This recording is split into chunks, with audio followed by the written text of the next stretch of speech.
안녕하세요. 엘리 김미선입니다. 지난 시간에 이어서 오늘도 스포츠 마사지 기초 이론 2 합니다. 젤 마사지 앤 기어테이핑이라는 4월에 출간되는 제 책을 기초 자료로 하여서 이 시간에도 이어서 하도록 하겠습니다. 이 시간에는 스포츠 마사지 기초 이론 제 2탄입니다.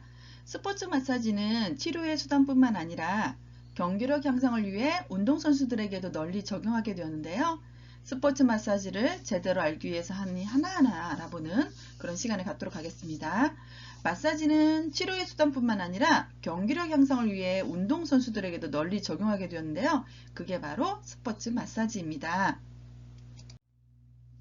운동은 생체 활동을 촉진해서 심장이라든지 폐, 뇌, 체액 교환에 직접적인 영향을 미치는데요. 스포츠 마사지는 운동 수행 시 발현되는 긍정적인 영향뿐만 아니라 부정적인 영향도 있을 수 있잖아요. 그런 부정적인 반응을, 즉 예를 들어서 근경련이라든지 쥐가 난다든지 하는 이런 근경직을 예방하거나 최소화하는 방편으로도 사용됩니다. 스포츠 마사지는 대상이 운동을 하는 사람이고요. 또 스포츠 마사지의 목적은 경기 전에 선수들의 컨디션을 조절한다든지 또 훈련에 따른 피로 회복을 위해서 스포츠 마사지를 하고 있고요. 또 워밍업의 보조수단으로도 사용되기도 합니다. 그래서 끝나고 나서 스포츠 마사지를 받는 경우도 있지만 운동을 하기 전에 미리 마사지를 받고 출전을 하기도 합니다. 뿐만 아니라 팔다리의 기능 증진과 회복을 목적으로 시행되는 의료 마사지를 스포츠 상해 부위에 행할 때에도 바로 스포츠 마사지라고 하지요. 스포츠 마사지는 수지를 이용해서, 즉 손을 이용해서 신체 표면에 마사지 기법을 실시하는 것인데요.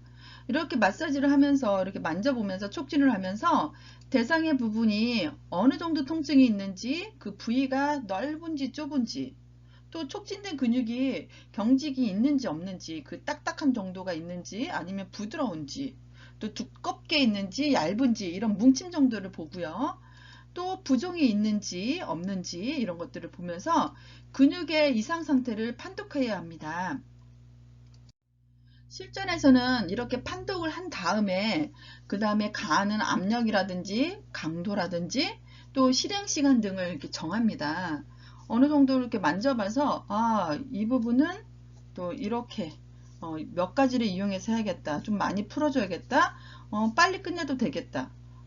이거는 오래 걸리겠다. 이거는 금방 치료될 수 있겠다. 이런 것들을 정하는 거죠. 이런 것을 정해서 마사지 기법을 실시해야 합니다. 마사지 기법들은 여러 가지가 있는데요. 다른 유튜브에서도 제가 이제 한번 설명을 드린 적이 있지만 더 설명을 드리고 가도록 하겠습니다. 자, 먼저 경찰법입니다. 초기 때 많이 사용을 하지요. 네, 가볍게 문지른다고 해서 경찰법이라고 하는데 수장을 이용해서 가볍게 밀착해서 문지르는 기법으로 가벼운 경찰법은 진정 효과가 있습니다. 사실 아이들에게 이렇게 배에 이렇게 문질러 줄 때 이렇게 엄마들이 이렇게 돌리는 거 있잖아요. 그것도 경찰법이라고 할 수가 있습니다. 또 이런 것들은 진정 효과가 있어서 아이들을 편안하게 하는 것처럼, 네, 또 적절하게 쓰이면 경찰법은요 수축된 근육에 이완 효과가 있습니다. 그래서 근경직이 있을 때 이렇게 모지 압박으로 만약에 누른다면 좀 통증을 느끼잖아요. 그렇지 않고 경찰법으로 하면은 통증은 많이 느끼지 않으면서도 여러 번 하다 보면은 근육이 자연스럽게 풀리는 이완 효과를 누릴 수가 있습니다. 다음은 강찰법입니다. 강찰법은 수장을 이용해서 경찰법과 달리 이제 강하게 문지르는 기법인데요. 경찰법이 피부 표면만 이렇게 하는 효과를 좀 느낀다면 강찰법은 강하게 해서 근육 안쪽까지 들어간다는 생각으로 문지르는 기법입니다. 이러다 보니까 조직 내에 물질 흡수를 효과적으로 도와주는 그런 역할들을 합니다. 유연법은 짜내듯이 주무르는 기법인데요. 모지로 주무르는 것을 모지유연법, 수장으로 주무르는 것을 수장유연법이라고 합니다. 여러분 한번 생각해 보세요. 어렸을 적에 엄마 아빠가 아프다든지 할머니 할아버지가 어깨가 아프다고 하면 이렇게 그 고사리 같은 손으로 주물렀던 거, 바로 이게 유년법입니다. 유년법은 그 유착된 피부를 풀어지게 하고 또 신부조직의 유착으로부터 생긴 그런 반은을 그 제거해주는 역할을 하는데요. 반은이 뭐냐면 우리가 외상이 치유된 후에 그 자리에 피부에 남는 그 변선된 부분 있잖아요. 이런 것들을 그 완전히 굳기 전에 이렇게 좀 미리미리 이렇게 잘 치료받는 동안에 이렇게 유년법을 해주면은 그 부분이 이렇게 생기지 않습니다. 또 관절 부위에 삼출액을 흡수를 도와주는데요. 예를 들어서 팔꿈치가 아프다 이럴 때 팔꿈치를 직접적으로 주무르는 건 아니고요. 그 주변을 이렇게 하면은 그 관절 낭회에 있던 또 그 주변에 이렇게 부어서 이렇게 생긴 것들이 잘 다시 그 몸에서 흡수될 수 있도록 도와주는 그런 역할을 합니다. 압박법은 압을 가해서 누르는 기법을 말합니다. 어느 부위로 누르냐에 따라서 그 명칭이 좀 다른데요. 엄지로 누를 경우 모지 압박법, 주먹으로 누를 경우 정권 압박법, 또 손바닥으로 누르면 수장 압박법, 그다음 팔꿈치로 누르면 주관절 압박법, 또 전환으로 누르면 전환 압박법, 이렇게 명칭들이 좀 바뀝니다. 이 압박법은요, 그 의료 마사지, 재활 마사지에서 상당히 많이 쓰입니다. 그 이유가 뭐냐면은 수축된 조직을 신장시켜 주고요. 즉 경직이 돼서 딱딱하게 굳은 데를 모지 압박법이나 정권 압박법을 이용해서 이렇게 풀어주면은 이렇게 다 풀려요. 또 욕착된 조직을 풀어지게 합니다. 장이 꼬이거나 이럴 때, 그럴 때도 사지첨 압박법을 이용해서 장을 풀어준다거나 이렇게 해서 풀어주기도 합니다. 긴장된 근육을 진정시키는 그런 효과가 있죠. 그래서 재활 마사지에서 많이 쓰이는, 그래서 스포츠 마사지의 고급 버전에서 많이 쓰이는 게 바로 이 압박법입니다. 고타법은 두드려서 자극하는 기법인데요. 다른 말로 타진법이라고도 합니다. 고타법은 이완된 근육을 수축시켜주는 효과가 있는데요. 반대로 너무나 과긴장된 부위를 집중적으로 10회에서 15회 정도 난타해 주잖아요. 그러면 근육의 반사 효과가 있고요. 또 이완 효과를 얻을 수도 있습니다. 이번에는 회선법입니다. 회선법은 원형으로 돌려주는 기법을 말합니다. 그림에서 보는 것은 엉덩이 부위를, 둔부 부위를 지금 팔꿈치를 이용해서 이렇게 돌려주는 것을 말하는데, 이게 바로 주관절 회선법이라고 하는데요. 그 외에도 엄지를 이용해서 압박을 한 상태에서 돌려주는 거, 모지 압박법에서 거기서 이제 돌려주는 거, 모지 회선법이라고 합니다. 주먹을 쥐고 이렇게 틀어주는 거, 압박시켜서 틀어주는 거를 바로 정권 회선법, 또 수장 회선법, 이렇게 돌려주는 걸 다 회선법이라고 할 수가 있습니다. 회선법은요, 긴장된 근육을 풀어주는 효과가 있습니다. 7번째, 신전법입니다. 신전법은 근육을 최대 가동 범위 안에서 이완시키는 기법입니다. 즉, 스트레칭 시킨다고 생각하시면 될 것 같아요. 우리가 운동을 하기 전에 무엇을 하죠? 준비 운동 하죠. 준비 운동은 어떻게 하나요?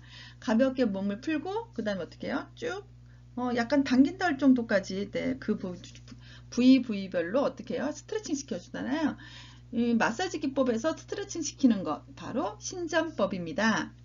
관절의 가동 범위를 확대시켜주는 역할을 하고요. 또 근육이나 관절의 상해 예방에 좋기 때문에 마사지에서도 많이 사용을 합니다.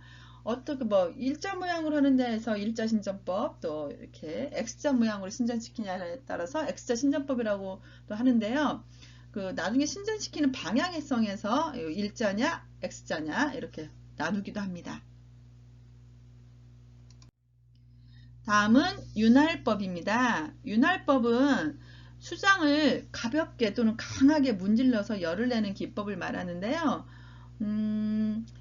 저 개인적으로 윤활법 되게 좋아해요.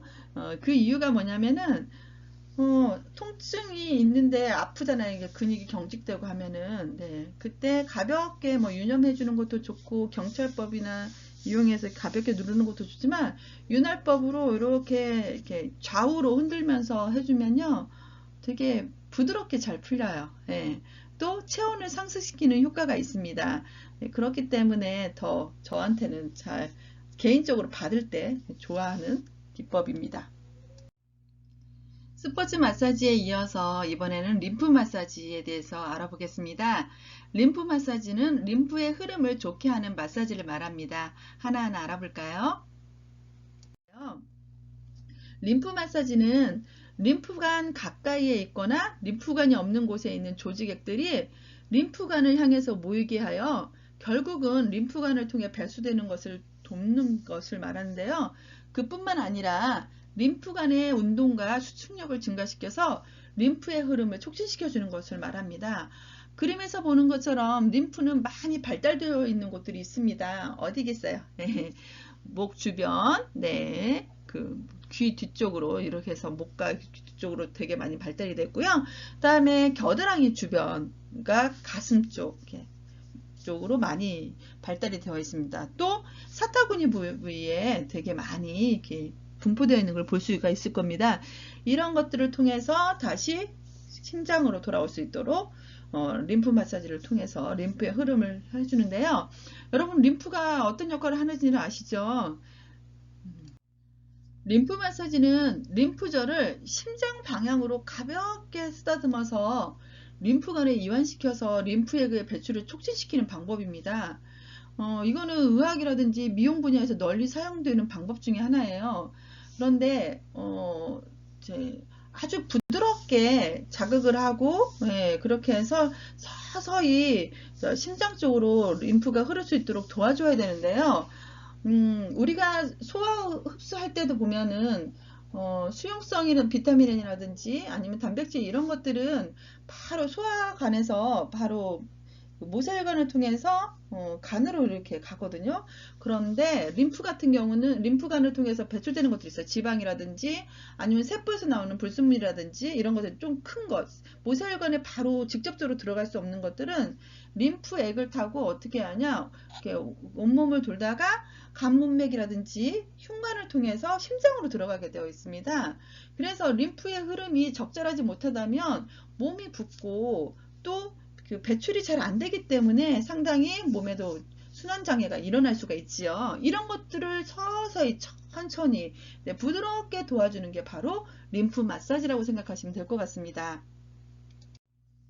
현대의 림프 마사지는요, 안면에 적용시키는 가벼운 손동작부터 시작을 해서 또 팔다리에 적응하는 깊은 손동작을 이용한 펌프 기술도 있고요. 또 정지하는 원동작, 우리가 아까 스포츠 마사지에서 배웠던 회선 있잖아요. 그런 것들을 이용해서 하는 것도 있고요.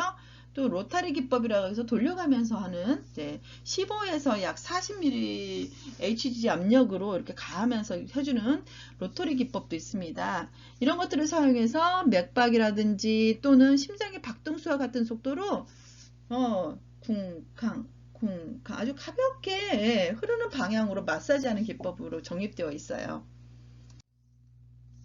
림프 마사지는 부교감 신경은 촉진시키고요. 또 말초 신경은 안정시켜주는 역할을 하는데요.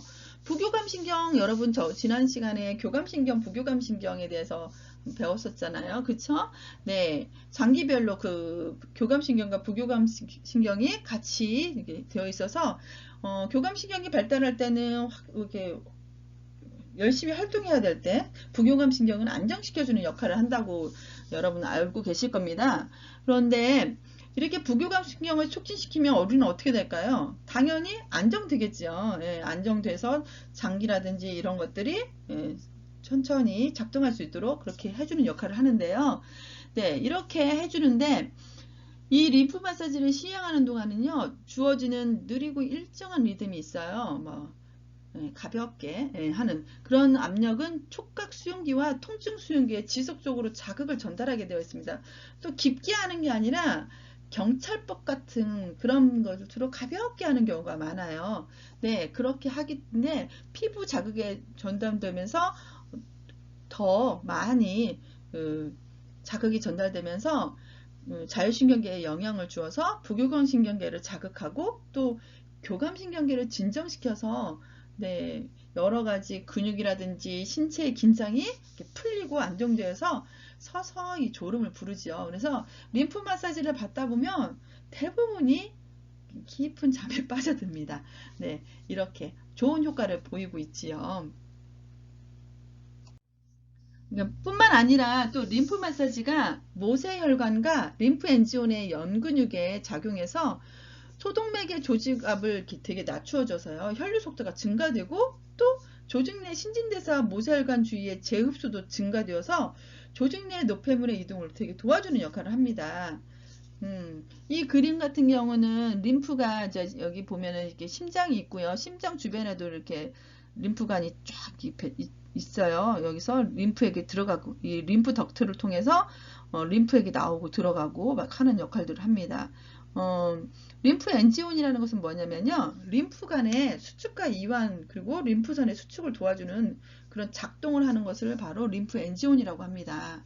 이런 것들이 잘 될 수 있도록 작동을 할 수 있도록 도와주는 게 바로 림프 마사지의 역할이죠. 또 림프 마사지 같은 경우는요. 결체 조직에 정체되어 있는 수분과 노폐물을 제거해 줍니다. 또 몸에 쌓여있는 독소를 제거해 주지요. 또 자율신경계 균형의 유지를 도와주는 그런 역할을 하죠. 또 통증을 진정시켜 주고요. 아까도 계속 반복되는 얘기긴 하지만 우리가 피부에 자극이 되기 때문에 통증도 좀 많이 약화시켜주는 진정시켜주는 그런 역할을 하고요. 또 림프 마사지를 하면요. 여기 목 주변의 편도선이라든지 이런 데서 오는 또 여러 가지 호르몬 같은 것들이 제대로 잘 이렇게 세포 사이사이에 조직에 이렇게 잘 전달이 될 수 있도록 해주는 그런 역할도 하기 때문에요. 면역 기능 강화에도 많은 도움을 주고 있습니다. 뿐만 아니라 민감 피부의 그 주사 여러분들 술 마시면 코 주변이 이렇게 뻘겋게 되는 사람들 있잖아요. 그런 것처럼, 네, 그 코 주변이라든지 얼굴 부분 등에 이렇게 붉어지는 얼굴과 그 혈관 확장 이런 것들을 바로 주사라고 하는데요. 그런 주사라든지 아니면 안면 홍조증, 얼굴 벌겋게 되는 거, 또 모세혈관 확장증, 그런 그 다음에 충혈성 홍조와 홍반. 예를 들어서 여러분 혈종가 같은 거 있잖아요. 그런 것들을 이제 충혈성 홍조와 홍반 그리고 안면 부종, 얼굴들이 붓는 거 이런 등의 증세를 완화시켜주는 효과가 있습니다. 왜 그럴까요? 노폐물을 배출시켜주고 흐름이 잘 되게끔 순환을 시켜주기 때문에 그렇습니다. 지금까지 림프 마사지에 대해서 알아봤는데요.